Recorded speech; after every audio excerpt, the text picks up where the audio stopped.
Subscribe now and press the bell icon. Never miss an update. आज का हमारा नया लेक्चर है एंटीकोगुलेंट। आज हम ब्लड एंटीकोगुलेंट को कवर करेंगे। आपने देखा होगा जब हमारी बॉडी में एक्सीडेंट होने पर या चोट लगने पर ब्लड बहने लगता है, ब्लड ब्लीडिंग होने लगती है, तो उस जगह पे कुछ समय बाद ब्लड क्लॉट हो जाता है, क्योंकि ब्लड में कुछ क्लॉटिंग फैक्टर्स पाए जाते हैं जो ब्लड बाहर निकलने के बाद उसको क्लॉट करने में मदद करते हैं, जिससे हमारा ब्लड लॉस होने से प्रिवेंट होता है। ये क्लॉटिंग फैक्टर्स कहलाते हैं। हमारी बॉडी में 13 टाइप के क्लॉटिंग फैक्टर पाए जाते हैं, ठीक है, जो मदद करते हैं एवं क्लॉट फॉर्मेशन बनाने में हेल्प करते हैं। हमारी बॉडी में ब्लड क्यों नहीं जमता है? क्योंकि हमारी बॉडी में एक नेचुरल एंटीकोगुलेंट पाया जाता है जिसका नाम है हेपेरिन। हमारी बॉडी में हेपेरिन पाया जाता है जिसके कारण ब्लड क्लॉट नहीं होता है। ब्लड बॉडी से बाहर निकलने के बाद क्लॉट होने लगता है क्लॉटिंग फैक्टर के कारण। उस समय हमें लेबोरेटरी टेस्ट करते वक्त हमें कुछ ऐसे ब्लड सैंपल्स की ज़रूरत होती है जो ब्लड क्लॉट ना हो। इसके लिए हमें एंटीकोगुलेंट का यूज करना आवश्यक होता है, क्योंकि कुछ टेस्ट प्लेन वायल से इन सीरम से लगाए जाते हैं और कुछ टेस्ट होल ब्लड सैंपल से लगाए जाते हैं, ठीक है। Anticoagulant means anti against, coagulant means clot. Anticoagulant का मतलब होता है क्लॉट के अगेंस्ट, यानी कि क्लॉट फॉर्मेशन को रोकना, ठीक है। An anticoagulant is a chemical that can prevent blood from clotting for a longer time. Anticoagulant is एक ऐसा केमिकल है जो ब्लड को क्लॉट होने से प्रिवेंट करता है। Use of anticoagulant. Anticoagulant is very important for both medical and paramedical centres. जहाँ हमारे मेडिकल्स में, हॉस्पिटल्स में एंटीकोगुलेंट का मोस्ट यूज है, वेरी यूजफुल है। Anticoagulant plays vital role in performing the test. जो हमारे लेबोरेटरी टेस्ट हैं, पैथोलॉजी टेस्ट हैं, उसमें एंटीकोगुलेंट का एक मेन फंक्शंस है। To save the cellular elements of biology specimens we need anticoagulant. Biology specimens के लिए उनके सेलुलर एलिमेंट्स को प्रिवेंट करने के लिए हमें एंटीकोगुलेंट की ज़रूरत पड़ती है। Anticoagulant is also used in medicine में भी एंटीकोगुलेंट का यूज किया जाता है। To preserve blood cells in blood bank we need anticoagulant. Blood bank में भी हम एंटीकोगुलेंट का यूज करते हैं, क्योंकि जो सेल्स होती हैं, प्लाज्मा होता है, उनके सेलुलर एलिमेंट्स को हमें प्रिजर्व रखने के लिए हमें एंटीकोगुलेंट की आवश्यकता होती है। Types of anticoagulant. एंटीकोगुलेंट अभी हम जो लेबोरेटरी टेस्ट में, पैथोलॉजी में जो एंटीकोगुलेंट यूज किए जाते हैं उसका हम अभी एंटीकोगुलेंट आपको बता रहे हैं। फर्स्ट है EDTA, second heparin, third sodium fluoride, fourth sodium citrate, fifth double oxalate, ठीक है। ये हमारी बैक्यूलेनस ट्यूब है, ये कलर कोडेड होती हैं, हर एक कलर का अलग एंटीकोगुलेंट होता है। फर्स्ट हम देखते हैं EDTA, एथिलीन डायमीन टेट्राएसिटिक एसिड। इसका मोड ऑफ एक्शन क्या है? EDTA prevent coagulation bye binding calcium which is essential for clotting mechanism. हमारी बॉडी में 13 टाइप के क्लॉटिंग फैक्टर पाए जाते हैं। उसमें जो फोर्थ क्लॉटिंग फैक्टर्स है कैल्शियम, यह है EDTA EDTA उससे बाइंड होकर जो कैल्शियम का जो मुख्य मैकेनिज्म है उसको रोकता है। यानी कि जो कैल्शियम का मुख्य फंक्शन है क्लॉट फॉर्मेशन करना, वो EDTA है ना, EDTA कैल्शियम से बाइंड होके उसको क्लॉट फॉर्मेशन से प्रिवेंट करता है, ठीक, जिससे हमारा ब्लड क्लॉट होने से बच जाता है। प्रोपोर्शन है 1.5 mg/ml ऑफ ब्लड। 1.5 मिलीग्राम पर 100 ml ब्लड में यूज किया जाता है। The top colour of the vacuum toner is a purple. जो हमारी वैक्यूम टोनर वायल है वो पर्पल कलर या लेवेंडर कलर की होती है, जैसा आप देख सकते हैं। It is recommended anticoagulant for routine haematological investigation. इसका रूटीन हेमाटोलॉजिकल इन्वेस्टिगेशन में यूज किया जाता है।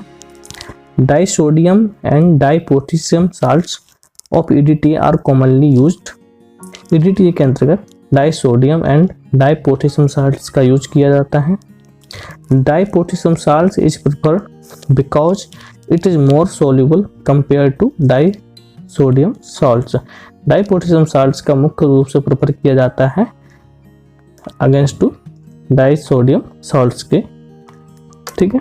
Now di potassium salt is more preferred, लेकिन अब ट्राई पोटेशियम साल्ट्स का सबसे ज़्यादा प्रेफर किया जाने लगा है।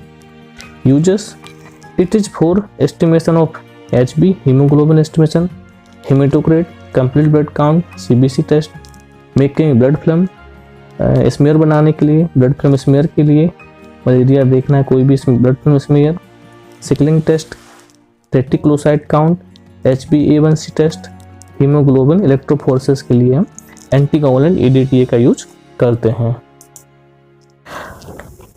Disadvantages of EDTA, changes occurring due to prolonged storage of blood in EDTA। अगर लंबे समय तक ब्लड EDTA में रहता है, red cells crenation spherocytes change. Red cells का क्रीनेशन एंड स्पोरोसाइट चेंज हो जाता है, मतलब जो RBC की सेल्स है मॉर्फोलॉजी चेंज हो जाती है। न्यूट्रोफिल्स, लॉस ऑफ ग्रेन्यूल्स कम हो जाते हैं। प्लेटलेट्स का शेप चेंज हो जाता है। TLC platelets count progress decrease. TLC में प्लेटलेट्स काउंट डिक्रीज होने लगते हैं। Next anticoagulant heparin. इसका mode of action, heparin prevents coagulation by enhancing the activity antithrombin. Antithrombin third inhibits thrombin and 9th, 10th, 11th and 12th factor. Antithrombin third से inhibit कर देता है thrombin और जो हमारे 9th, 10th, 11th, 12th जो factors हैं उसको इनहिबिट कर देता है, जिससे ये क्लॉट मैकेनिज्म में हेल्प नहीं करते हैं और हमारा ब्लड क्लॉट होने से बच जाना। कि यह महंगा एंटीकोगुलेंट है जिसका यूज बहुत कम किया जाता है। प्रोपोर्शन 15 से 20 इंटरनेशनल यूनिट पर ml ऑफ ब्लड यूज किया जाता है, ठीक है। 15 से 20 IU पर ml ऑफ ब्लड में लिया जाता है। The top colour of the vacuum toner is green. इसका जो कैप कलर है, टॉप कलर है, इसकी ग्रीन कलर की वायल्स होती है, ठीक है। Sodium, lithium, ammonium salts of heparin is used. Heparin में 3 प्रकार के साल्ट्स का यूज किया जाता है, sodium, lithium and ammonium salts. Uses it is uses for osmotic fragility test. Osmotic fragility test में हम हेपेरिन का यूज करते हैं। LE cell preparation, red cells enzyme studies like जैसे कि 6PD स्टडीज टेस्ट के लिए, इम्यूनोफिनोटाइपिंग के लिए। लिथियम लेवल के लिए हम सोडियम हेपेरिन का यूज करेंगे एंड अमोनियम लेवल्स के लिए हम सोडियम एंड लिथियम हेपेरिन का यूज करते हैं। डिसएडवांटेजेस ऑफ हेपेरिन, यह एक एक्सपेंसिव है, इसका यही सबसे बड़ा डिसएडवांटेजेस है, यह बहुत महंगा है। It should not be used for TLC, it causes leucocytes clumping. इसमें TLC काउंट में हम इसका यूज नहीं कर सकते हैं क्योंकि इसके कारण हमारी WBC है ये एग्लूटिनेशन क्लम्पिंग होने लगती है। And for making of blood films and blood smear के लिए भी इसका यूज नहीं करते क्योंकि सिंस ए इम्पार्ट ए ब्लू बैकग्राउंड, क्योंकि इसके कारण ब्लू बैकग्राउंड हो जाता है, ठीक है। It is not suitable for agglutination test. यह एग्लूटिनेशन टेस्ट के लिए भी, ऐसे ब्लड ग्रुपिंग के लिए भी यह सुटेबल नहीं है। नेक्स्ट है हमारा एंटीकोगुलेंट सोडियम फ्लोराइड। इसका mode of action, segregation complex of calcium ion. Sodium fluoride inhibit the glycolytic enzymes called enolase which is responsible for breakdown of glucose in blood. करता क्या है, हमारे ब्लड में जब हमारा ब्लड सैंपल्स बाहर आता है, हमारे ब्लड में एक एंजाइम्स पाया जाता है, ग्लाइकोलिटिक एंजाइम्स, उसको हम बोलते हैं एनोलेज। ठीक है, जब हमारा सोडियम फ्लोराइड ग्लाइकोलिटिक एंजाइम्स को इनहिबिट कर देता है एंड और जो हमारे कैल्शियम आयंस हैं उससे सेग्रीगेशन कॉम्प्लेक्स फॉर्मेशन होता है, जिससे ये कैल्शियम क्लॉट मैकेनिज्म में काम नहीं करता है, कैल्शियम क्लॉट फॉर्मेशन में मदद नहीं करता है, और इधर सोडियम फ्लोराइड हमारे जो एंजाइम है एनोलेज, इससे ग्लाइकोलिटिक एंजाइम एनोलेज है ना, जो रिस्पॉन्सिबल होता है break down of glucose in blood. जो हमारा ग्लूकोज है इन ब्लड में कम होने लगता है, मतलब 10 मिलीग्राम पर हावर के हिसाब से हमारे आरबीसी का ब्रेकडाउन होता है, ग्लूकोज का ब्रेकडाउन होता है। ठीक है, ये इससे हमें सोडियम क्लोराइड इससे हमें प्रोटेक्ट करता है। ठीक है, potassium oxalate is a primary anticoagulant as a sodium fluoride has a poor anticoagulant effect. Potassium oxalate हमारा प्राइमरी एंटीकोगुलेंट है एज टू सोडियम फ्लोराइड, क्योंकि पुअर एंटीकोगुलेंट है। ठीक है, प्रोपोर्शन 2 मिलीग्राम पर ml ऑफ ब्लड के हिसाब से इसका यूज किया जाता है। The top colour of the vacuum is grey. जो हमारी ट्यूब्स हैं वैक्यूम ट्यूब, ये ग्रे कलर की होती हैं। Uses, it is used for glucose estimation and GTT glucose tolerance test. Sodium citrate चौथा एंटीकोगुलेंट, इसका mode of action, sodium citrate converts calcium ions ionised calcium into unionised calcium. Sodium citrate क्या है, जो calcium है वो ionised form में action करता है, तो सोडियम साइट्रेट उसको अनआयोनाइज्ड फॉर्म में कन्वर्ट कर देता है, जिससे कैल्शियम अपना वर्क नहीं करता है और हमारा ब्लड क्लॉट होने से बच जाता है। This anticoagulant is used for coagulation studies and estimation of ESR by Westergren method. इस एंटीकोगुलेंट का use ESR erythrocyte sedimentation and coagulation studies में किया जाता है। प्रोपोर्शन इसका यूज के कितनी मात्रा में करना है, it is used 1:9, 1:9, 1 anticoagulant and 9 blood लेना है। प्रोपोर्शन ऑफ कोगुलेशन स्टडीज, यह कोगुलेशन स्टडीज के लिए जैसे कि PT, APTT है ना, PTINR है, D डाइमर है, ये कोगुलेशन प्रोफाइल के लिए हमें, कोगुलेशन स्टडीज के लिए हमें 1:9 का यूज किया जाता है। इसमें 200 माइक्रोलीटर हम एंटीकोगुलेंट होता है हमारा, और 1.8 ml हमारा ब्लड सैंपल्स होता है। ये जो वायल दिख रही है ब्लू कलर की, ये हमारी कोगुलेशन स्टडीज में यूज की जाती है। ठीक है, the top colour of the vacuum tuner is blue, ये हमारी ब्लू कलर की होती है सोडियम साइट्रेट के बाद, इसका कोगुलेशन स्टडीज में यूज किया जाता है। और next proportion is used 1:4, anticoagulant 1 part, blood 4 part for ESR by Westergren method. इसमें ब्लड कितना लेना है, 1.6 ml एंड 400 माइक्रोलीटर एंटीकोगुलेंट। इसका यूज किया जाता है हमारा ESR में, ये ब्लैक कलर की इसमें बाइल होती है, ये ESR के लिए यूज करते हैं। The top colour of the vacuum tuner is black, ये ब्लैक कलर की ESR के लिए और ब्लू कलर की है, ये यूज करते हैं कोगुलेशन स्टडीज के लिए।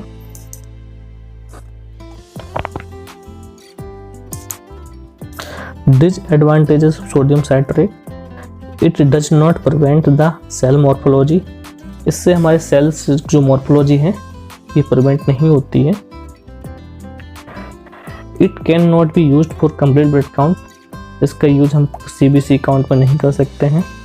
Inhibits enzymes activity such as SGOT and SGPT alkaline phosphatase, इसका यूज हम एंजाइम्स टेस्ट के लिए भी नहीं कर सकते हैं, क्योंकि ये जो एंजाइम्स हैं इनको रोक देता है, इनकी एक्टिविटी को रोक देता है, इनहिबिट्स कर देता है, जिससे हमारी रीडिंग एक्यूरेट ऐसे सही नहीं आती है।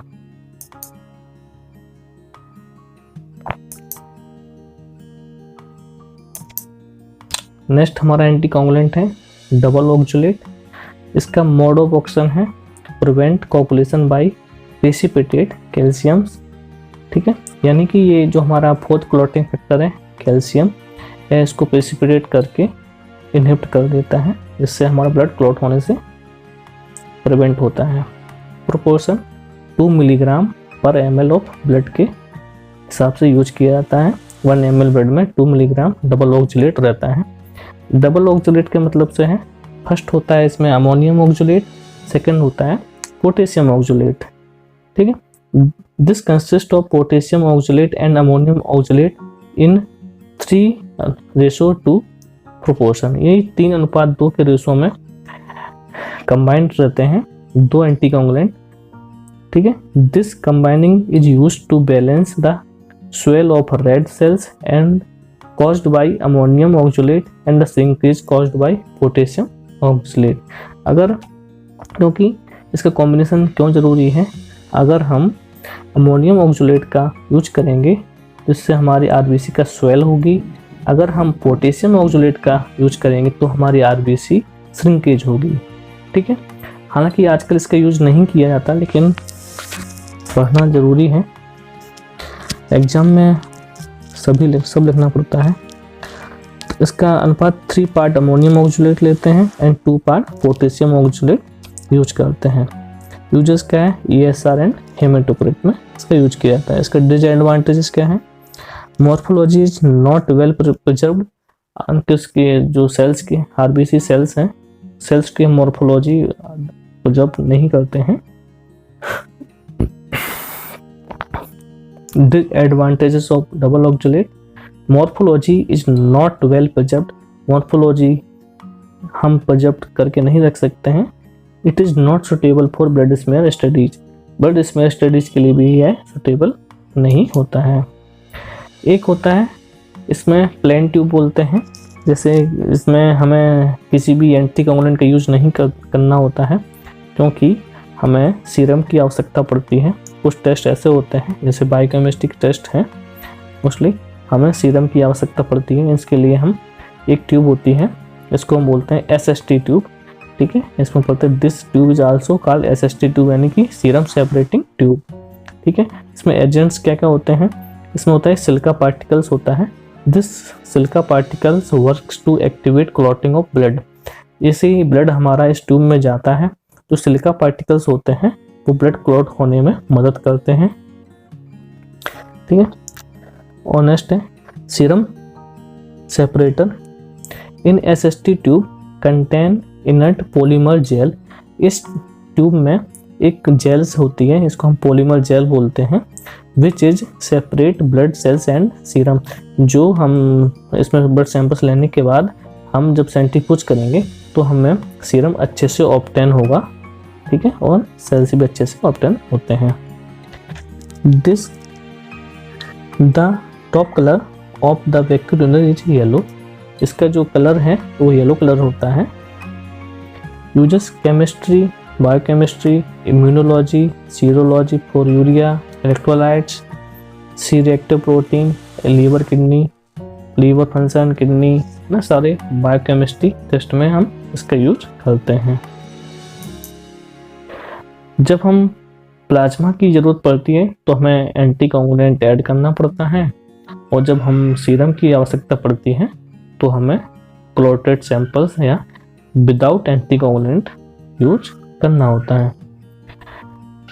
बस आज की वीडियो में इतना ही। आगे हम इसका वैक्यूम ट्यूनर सैंपल कलेक्शन बताएंगे, वैक्यूम ट्यूनर से ब्लड सैंपल कलेक्शन किस तरह करते हैं।